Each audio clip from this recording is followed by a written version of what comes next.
كده دايما نبارك لك يا نسرين ونهنيكي بالدرجات. دكتورة نسرين من الناس اللي very active في الوحدة عندنا، very professional, very scientific، مشرفانا في المؤتمرات بره، وبتمنى لك دايما كل الخير والسعادة يا نسرين. مش شغال بس سامعيني؟ ده شغال. ده شغال.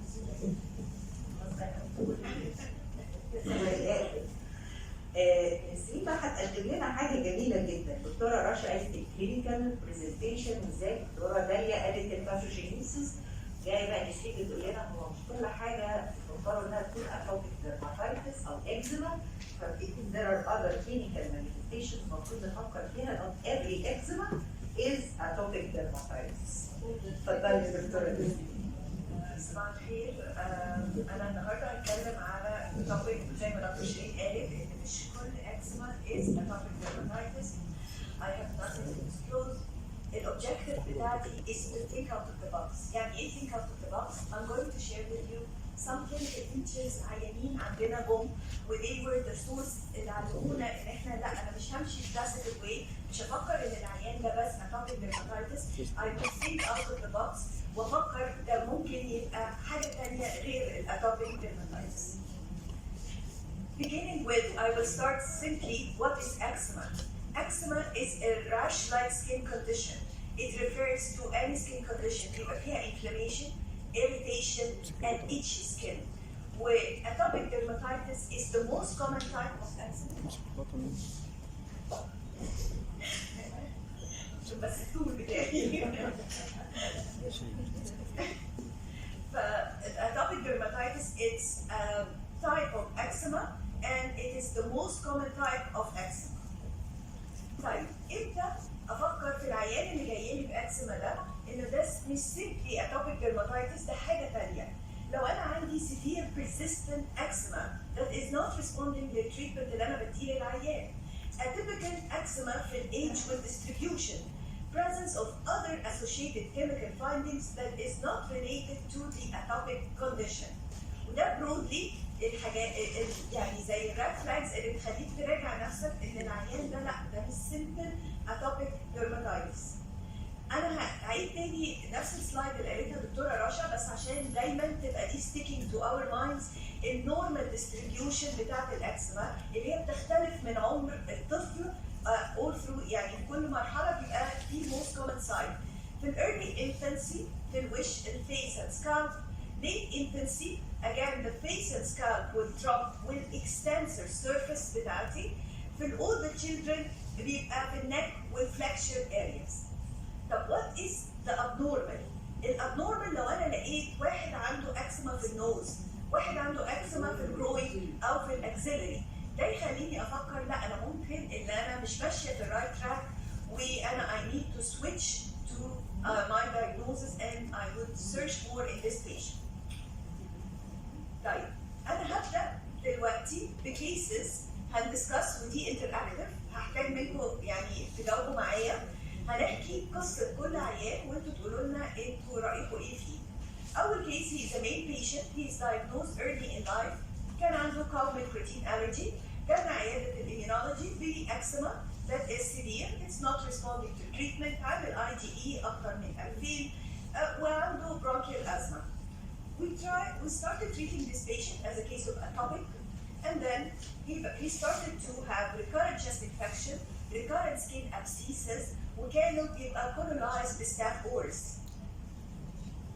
بعد كده الولد ده قاعد بيكبر وبيتابع معانا في العياده، فلقينا ان البرايمري تيث بتاعته ار ريتيند، بدا يحصل له فورس فيتشرز زي ما احنا شايفين، وعنده سكليوزس. رايكم ايه؟ which type؟ Hyper IgE syndrome is a spectrum of disease. We have two types of hyper IgE. We have the autosomal dominant and the autosomal recessive. Both the dominant and recessive عندهم shared clinical features. Eosinophilia, elevated immunoglobulin E, recurrent infection, severe eczema, multiple food allergy بتختلف من شخص لآخر. الاوتوزومال dominant type اللي هو الستات 3 loss of function usually present in related period بيبقى عندهم eczema recurrent sinopulmonary infections and abscesses. بيبقوا دايما الراش بتاعهم distributed في السكالب، في الفيس، في النك، في الاكزيلا، في الدايبر اريا. بيبدا بالبابيولز تتحول بعد كده لباستيولز، وبعدين بيبقى فيه كراستيشن وزيروزس and sometimes بيبقى فيه سكيلز على الجلد بتاعه. الكلو بتاعك عشان تفكر في الستات 3 loss of function ان يبقى عندك severe prolonged course of eczema starting early in life, atypical distribution, recurrent staph infection ودي مهمة قوي، مميزة قوي للأوتوزومال dominant hyper IgE, recurrent abscesses and its resistance to the conventional therapy. نيجي للكيس الثاني. دي بنوتة جت بتتابع برضه عندنا في عيادة المناعة، جاية بأكسما، والأكسما موجودة في الأكزيلا في الإكستنسور سيرفيس، وعندها history of recurrent minor infections. بالإكزامينيشن she was stunted، عندها أكسما all over the body، وكان في حتت من جلدها فيها warts. عملنا السي بي سي البيزك انفستيجيشن. The CBC showed mild lymphopenia and the immunoglobulin E was elevated. رأيكم إيه؟ Would you consider it a simple atopic dermatitis ولا تفكر في حاجة تانية؟ في حاجة تانية تحبوا نعملها طيب؟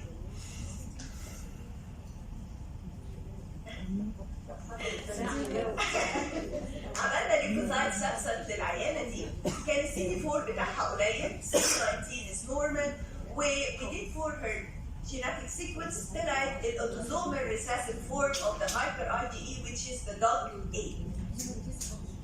الاوتوزومال ريسيسيف فورم بتاع الهايبر اي جي اي مختلف عن الاوتوزومال دوميننت في مين فيتشرز. دايما بتوع الدبل اي بيجي لهم فايرال انفكشنز اون توب. بتلاقي الهربيتك هوميون بابيلوما فيروس اون توب اوف ذا اكسما. الانفكشنز مش دايما هي بتبقى الهول مارك بتاعهم. وبتلاقي عنده سي دي 4 ليمفوبينيا. نيجي للكيس نمبر 3. ولد جاي لنا برضه باكسما، ناخد منه هيستوري. كان في بوست سيركمسيجن بليدنج. الاكسما بتاعته موجوده مين على فلاكسر ارياس، وكان عندي هيستوري اوف ريكارنت انفكشن، بس برضه ما كانش حاجه يعني بالنسبه للام سترايكنج جدا. عملنا اكزامينيشنز، هي واز ستانتد، عنده الاكسما وعنده تايني ايكوماتيك باتشز. We did the basic investigation at that time. لقينا ان في mild lymphopenia, thrombocytopenia, and an elevated IgE. رأيكم ايه؟ Exactly. This is a case of Wiskott-Aldrich syndrome. We should think of Wiskott-Aldrich. الحاجة التريك يعني اللي بتخلينا نفكر دايما فيه is the thrombocytopenia.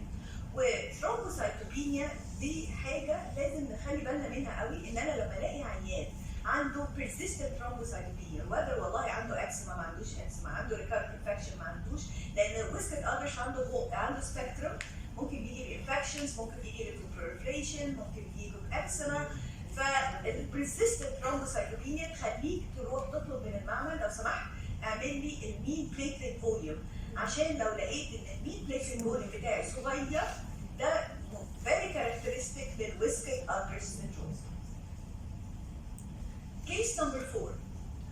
ولد صغنطوط عنده 3 شهور جاي extensive skin lesions all over the body، ومامته قالت ان هو عن سن شهرين حدث 10 ايام ببرونكوليمونيا، وكان عنده an older sister who died from gastroenteritis. بنعمل examination، عندي extensive exfoliating skin lesion مغطرة كل جسمه. عملنا البيزك انفستيجيشن بتاعتنا، لقينا فيها lymphocytosis, eosinophilia and immunoglobulin E elevated. طب هتعملوا له ايه؟ عشان نتأكد ان ده أمر. باقي الاميون ديفيشنسي فعلا هنعمل immunoglobulins، ممكن نلاقيها قليلة وممكن على فكرة نلاقيها نورمال. السي دي 19 نورمال، السي دي 3 و 4 و 8 بيبقوا قليلين، ومهم قوي عشان تكونفيرم ان احنا نعمل السي دي 45 رو and raw. What do we mean by the 45 row and raw? Raw means memory, the memory T cells, and the raw means the naive, which is the naive T cells. مفروض طبيعي اي بيبي صغنطوط النايف هي تبقى واخده الابر هاند والميموري تبقى قليله، لو لقينا ديستورشن ده معناه، وعشان كده العيان ده ما عندوش ليمفوبينيا خلاص، دي ليمفوسايتس جايه من عند مامته هي اللي عامله له المشكله دي. فالأوميك is a spectrum برضه of a disease. It's not linked to a specific immune deficiencies. يعني كان زمان بس بيتقال ان هو للسكين، لا دلوقتي ممكن لديفرنت combined immune deficiency، وممكن من الهايبر اي جي اي، يعني هو مش مركز لمرض بعينه بس it's a syndrome.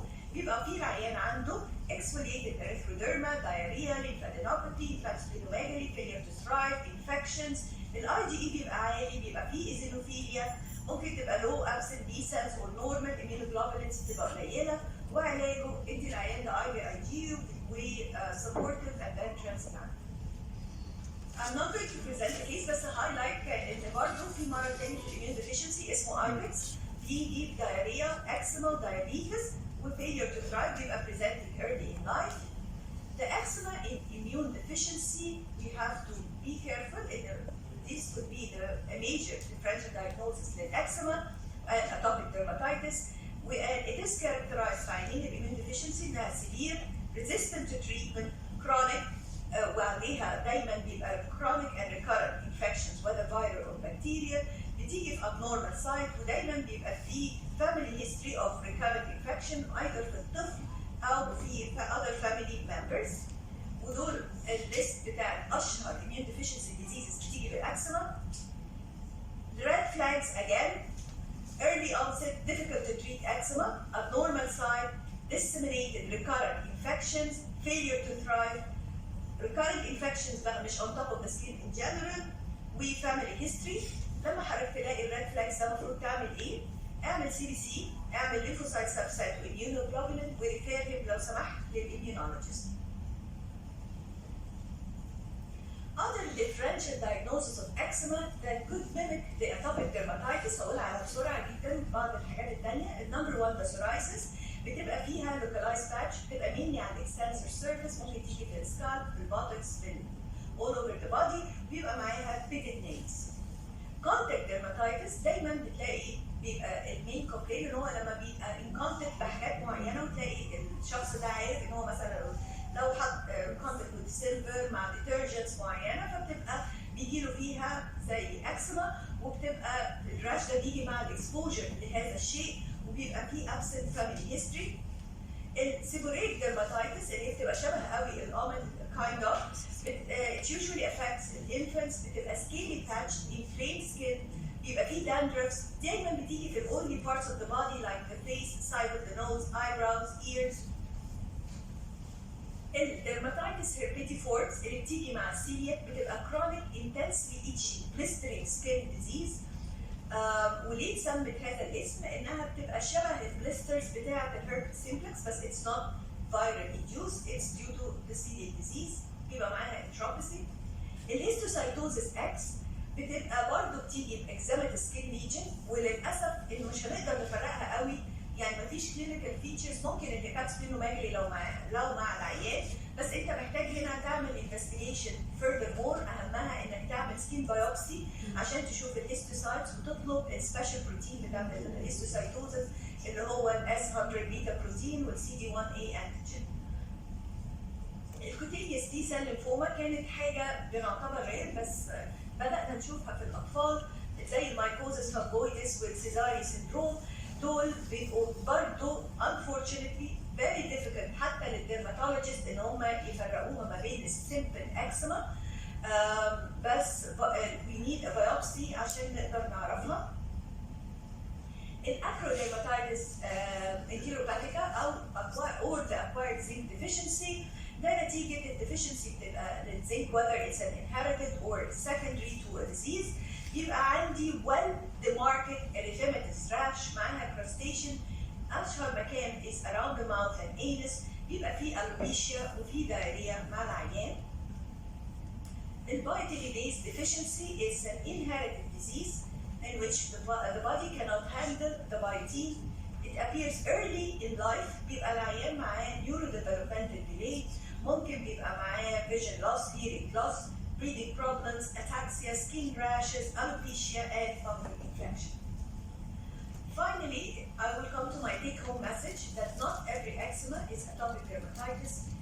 Think out of the box when you have a persistent, recurrent, severe eczema that could be another clue for another disease. Be aware of the red flags. Please suspect and refer him to the specialist. Thank you so much. Thanks to you, Dr. Nessrine, for this very interesting talk. الحقيقة attractive جدا و interesting، وأخدتينا يمين شمال في الاميون deficiency وفي ال other skin conditions. الموضوع فعلا لطيف جدا، وزي ما احنا شايفين كلينيكال احنا ممكن قوي نتعثر بقى في تشخيص الحالة. الإكزيما is not that simple. All that itches is not eczema. و all that glitters is not gold برضه. صح؟ بس احنا هنسمع بقى الجولد توك دلوقتي من الأستاذة الدكتورة إلهام حسني، الزميلة العزيزة